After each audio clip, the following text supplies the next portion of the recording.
కర్నూలు జిల్లా పత్తికొండలో 4 స్తంభాల కొడలి వద్ద భవన నిర్మాణ కార్మిక సంఘాల ధర్నా నిర్వహించారు.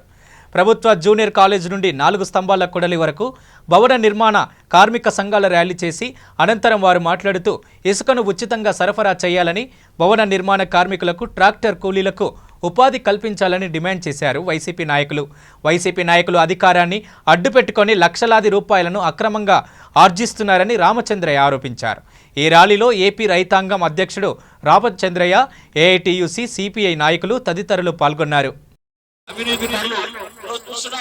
గ్రామాల్లో వాలంటీర్లు తయారు చేసేటప్పుడు వాలంటీర్లు మరి మనందరికీ తెలుసు ఏ విధంగా చేస్తున్నారని చెప్పి, ఎక్కడ చూసినా డబ్బులు తీసుకుని మరి మధ్యాహ్నం చేసే వాళ్ళ దగ్గర నుంచి వాలంటీర్లు ఏర్పాటు చేసే దగ్గర నుంచి అన్ని రకాలు కూడా డబ్బులు వసూలు స్థానికంగా అధికార వైఎస్ఆర్సీపీ పార్టీ నాయకులు అంతా కూడా కేవలం డబ్బు సంపాదించుకునే దిశగా వీళ్ళంతా పోతున్నారు.